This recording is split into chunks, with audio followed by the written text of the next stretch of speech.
गिरा दूंगा इन दुष्ट असुरों को। तुम सभी असुरों का नाश करूंगा मैं। ऋषिवर को कोई हानि नहीं पहुंचा सकोगे तुम।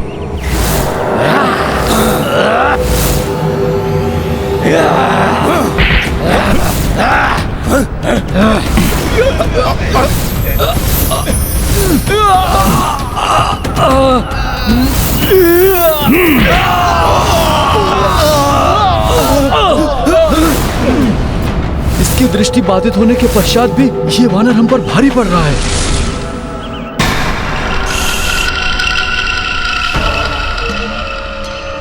शांत हो जाओ साहब। वो ध्वनि को ध्यान में केंद्रित करते हुए हम सब पर वार कर रहा है वानर।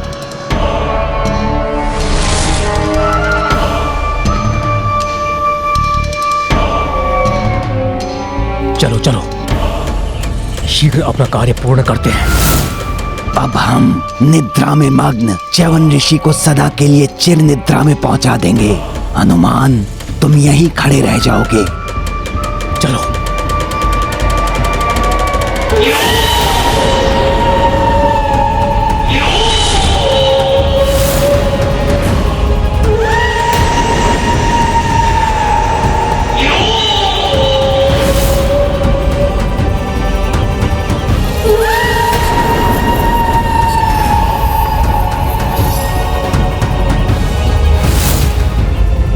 कहां गए ये असुर?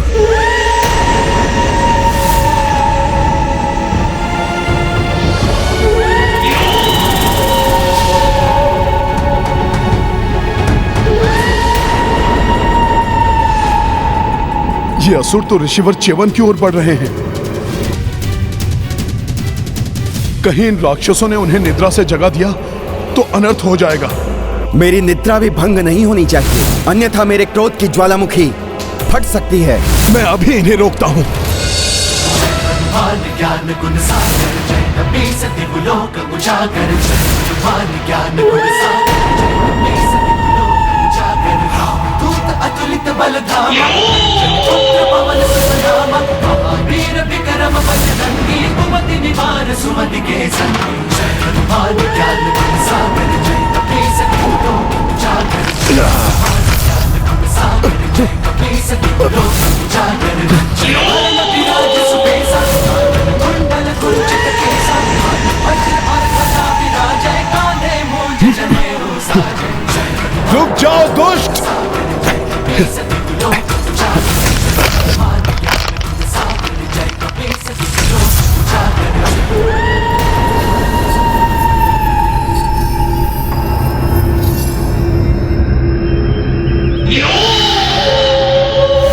जय श्री राम।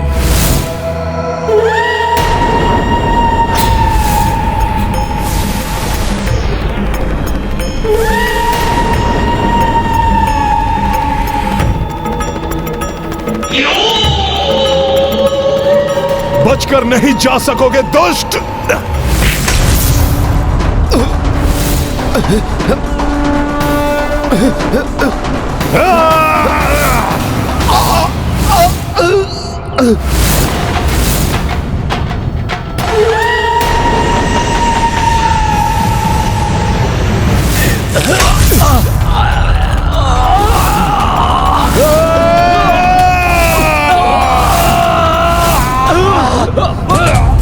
दिखाई नहीं दे रहे हैं तो क्या हुआ? उनके स्वर को ही सुनकर उन पर वार करूंगा।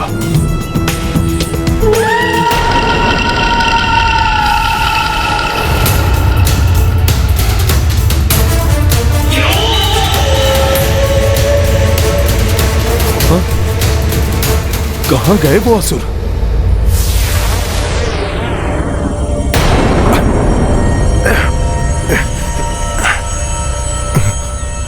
अभी भी मैं स्पष्ट नहीं देख पा रहा हूं, इसलिए इतना विलंब हो रहा है। अन्यथा इन असुरों को तो कब का निपटा चुका होता।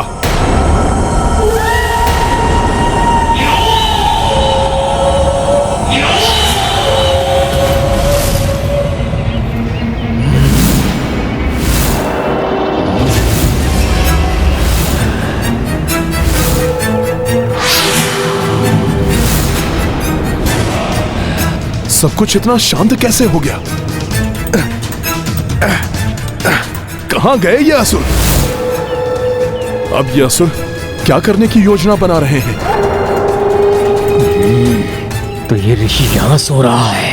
कहीं ये दुष्ट ऋषिवर के समीप तो नहीं पहुंच गए?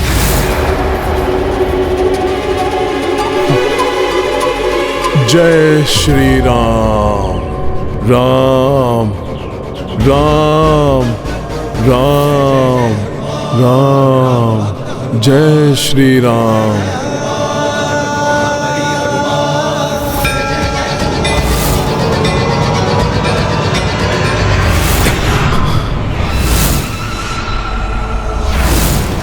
तुम इस बार असफल हो जाओगे हनुमान, और हमारी विजय होगी।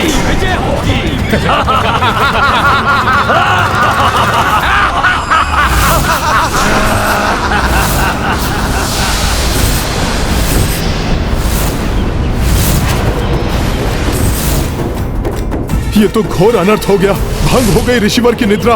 अब उनका क्रोध मात्र इन राक्षसों पर ही नहीं, मुझ पर भी बरसेगा।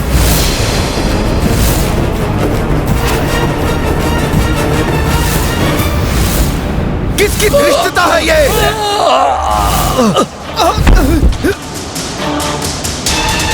मुझे निद्रा से उठाने का दुस्साहस किसने किया? ऋषि वशिष्ठ ने सत्य कहा था। ऋषिवर का क्रोध तो अत्यंत विनाशकारी हो सकता है। ज्ञात नहीं अब क्या होगा।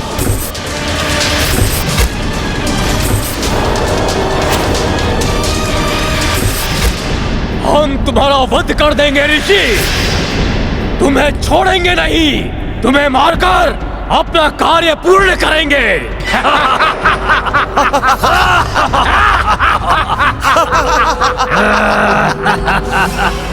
नहीं, मैं अभी रोकता हूं इन्हें।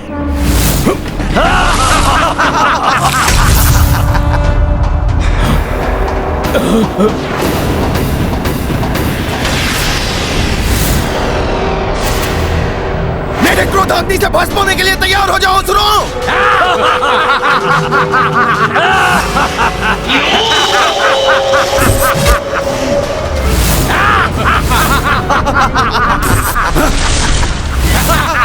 ये जल फेंक रहे हैं हम पर। ये जल। हमें कुछ नहीं हुआ।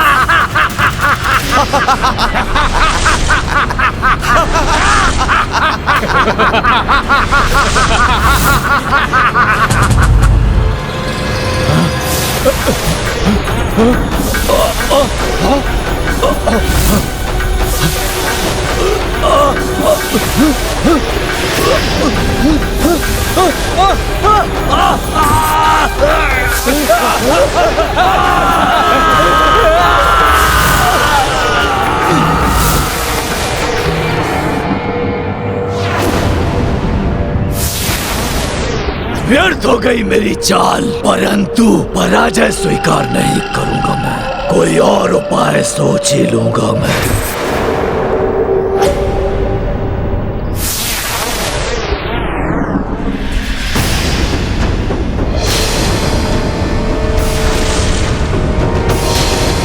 मेरी निद्रा भी भंग नहीं होनी चाहिए, अन्यथा मेरे क्रोध की ज्वालामुखी फट सकती है। प्रारंभ में ही ऋषिवर च्यवन ने कहा था उनकी निद्रा भंग नहीं होनी चाहिए। अब ज्ञात नहीं वो हनुमान को क्या दंड देंगे। हे ऋषिवर, मैं आपकी निद्रा भंग होने से नहीं रोक सका, इसलिए आप मुझे जो भी श्राप या दंड देंगे मुझे स्वीकार है। हाँ हनुमान, मेरी निद्रा टूटने से रोकने में असफल रहे हो तुम।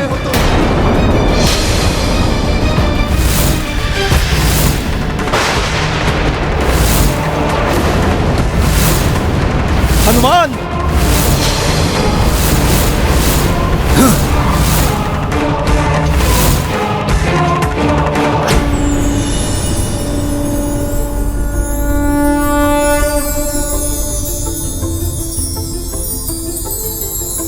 ये पुष्पों की वर्षा?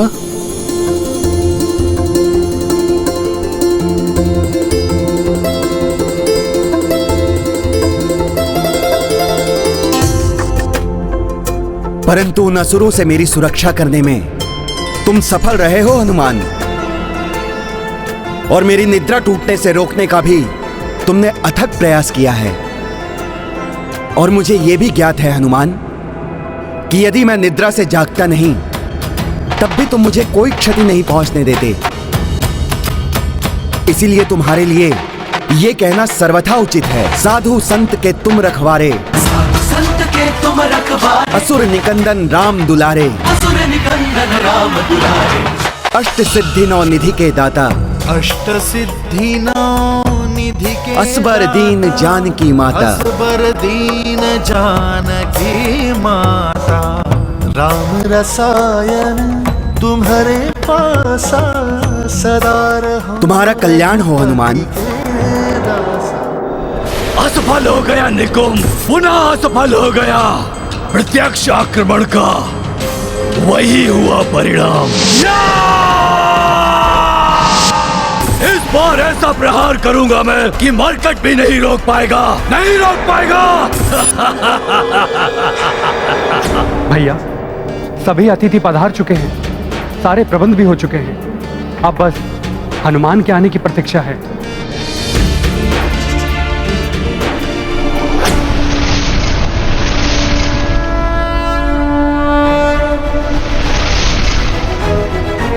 देखो लक्ष्मण, आ गया मेरा हनुमान।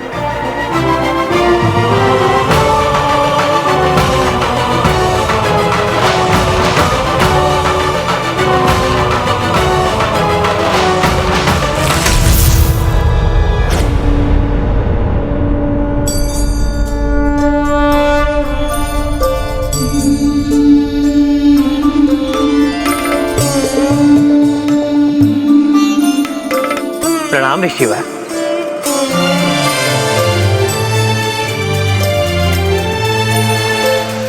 प्रणाम प्रभु।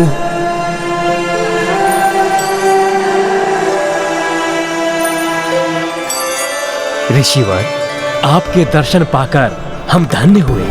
हाँ ऋषिवर, विश्वास नहीं हो रहा आपको साक्षात देखकर। पुत्र राम ने जब हनुमान को आपको यहाँ लाने के लिए भेजा तो आपका यहाँ समय पर आ पाना लगभग असंभव प्रतीत हो रहा था, किंतु आपको देखकर हार्दिक प्रसन्नता हो रही है ऋषिवर। सब पर राम तपस्वी राजा, तपस्वी राजा तिनके काज सकल तुम साजा, राम तपस्वी राजा तिनके काज सकल तुम साजा। और मनोरथ जो कोई लावे, सोई अमित जीवन फल पावे। और मनोरथ जो कोई लावे, सोई जैसे प्रभु श्री राम सबसे तपस्वी राजा हैं, वैसे ही हनुमान उनके परम भक्त हैं, जो समस्त राम काज सफलता पूर्वक पूर्ण करते हैं। जुग परताप तुम्हारा, सिद्ध जगत उजियारा। मुझे लाने गए हनुमान रिक्त हाथ कहाँ लौटने वाले थे। जय हनुमान ज्ञान गुण सागर, जय कपीस तिहु लोक उजागर। जय हनुमान ज्ञान गुण सागर, जय कपीस तिहु लोक उजागर। ये मुहूर्त का अंतिम प्रहर है, इसीलिए हमें विधि विधान के अनुसार प्रथम अश्वमेध यज्ञ प्रारंभ कर देना चाहिए। सर्वप्रथम प्रभु श्री राम भूमि का एक भाग जोतेंगे, जिस पर अग्निकुंड स्थापित होगा।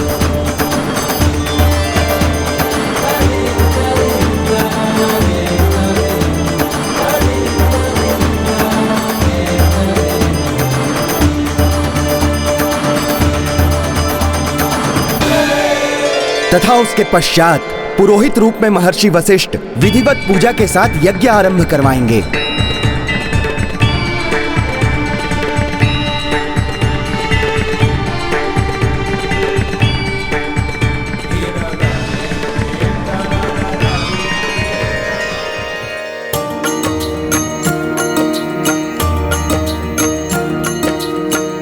अश्वमेध का यज्ञ विशेषा, जाकी अवध नगर श्री गणेशा। यज्ञ के काज देख कर भाई, हनुमत मन ही मन हर साई। राम सिया राम जय हनुमान। राम सिया राम जय हनुमान। तत्पश्चात प्रभु श्री राम और माता सीता अश्वमेध संकल्प लेंगे। मैं रघुवंशी राम अपने राजधर्म और प्रजा धर्म के उत्तरदायित्व को पूर्ण रूप से निभाने का संकल्प लेता हूँ। प्रभु, अब अश्व का संरक्षक नियुक्त होगा और मेरे अनुसार यह दायित्व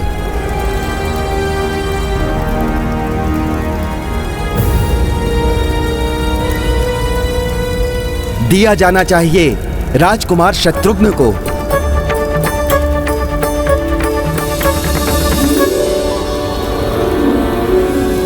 और विशेष सहयोगी के रूप में होंगे राजकुमार भरत के पुत्र पुष्कल।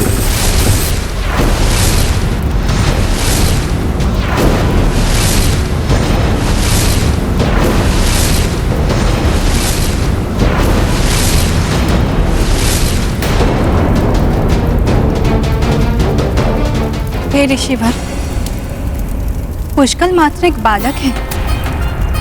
इस अल्प आयु में वो यज्ञ के अश्व की रक्षा कैसे करेगा, जिसे रोकने का साहस तो कोई अत्यंत बलशाली राजा ही कर सकता है।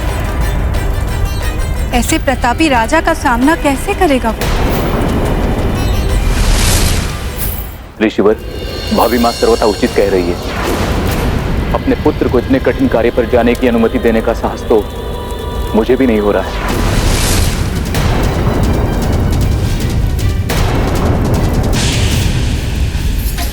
ऋषिवर के आदेश का खंडन कहीं उनके क्रोध को न जागृत कर दे। राजकुमार भरत,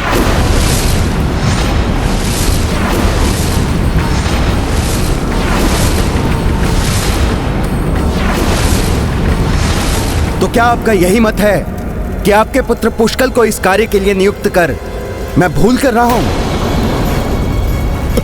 ऋषिवर, इन्हें क्षमा कर दीजिए। भ्राता भरत पुत्र मोह के कारण और माता सीता मां की ममता से प्रभावित होकर ऐसा कह रहे हैं। पुत्र कितना भी बड़ा शूरवीर क्यों ना हो जाए, पिता के लिए तो वो एक बालक ही रहता है ना। फिर पुष्कल तो अभी अपनी बाल्यावस्था में ही है। किंतु पुष्कल के प्रति मैं तनिक भी चिंतित नहीं हूं।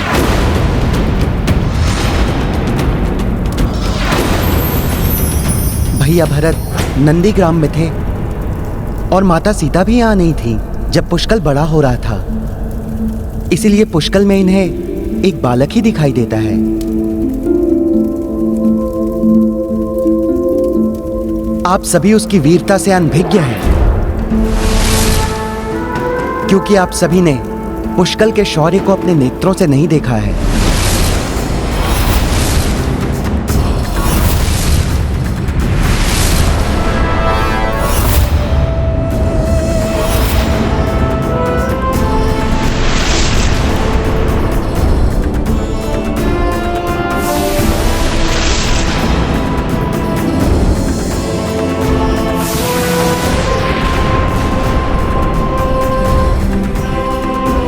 कुछ ही माह पूर्व पुष्कल अयोध्या के निकट एक वन में आखेट के लिए गया। अकस्मात उसे अनेकों सैनिकों के पदचाप सुनाई दिए। वो चकित और चिंतित होकर उस ध्वनि के स्रोत का निरीक्षण करने के लिए निकल पड़ा।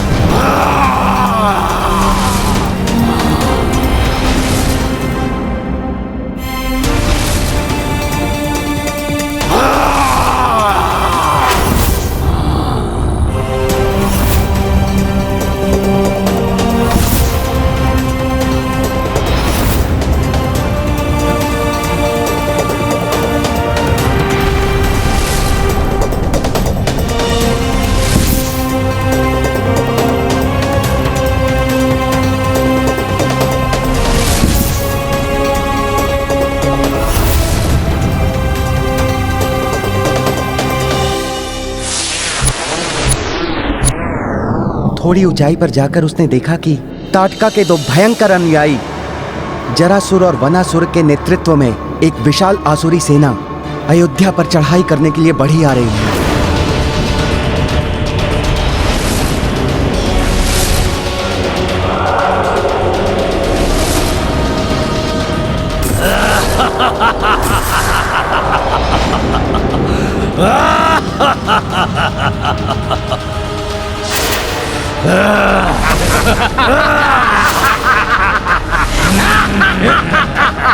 ये बालक हमारे मार्ग में। अपनी आयु के अन्य बालकों के विपरीत पुष्कल इतनी बड़ी आसुरी सेना को देखकर भी भयभीत नहीं हुआ। अभी तो एकाकी ही उनसे भिड़ने के लिए तैयार हो गया।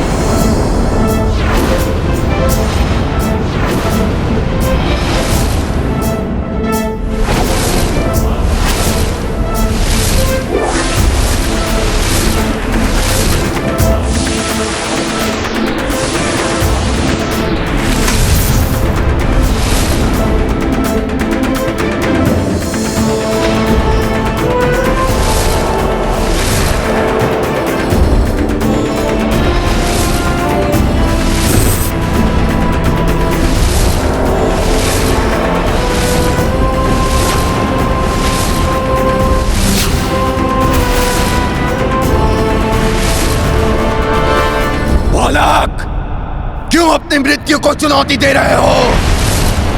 घृणा करनी है तो कहीं और जाओ।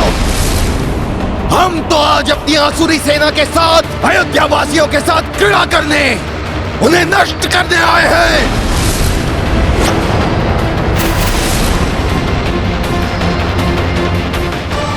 वाह, रघुकुल के एक और वंशज से भेंट करने का शुभ समय आने वाला है। उत्तरदायित्व तो व्यक्ति की योग्यता के आधार पर मिलता है, न कि आयु के आधार पर। इसलिए व्यक्ति को योग्य होना चाहिए।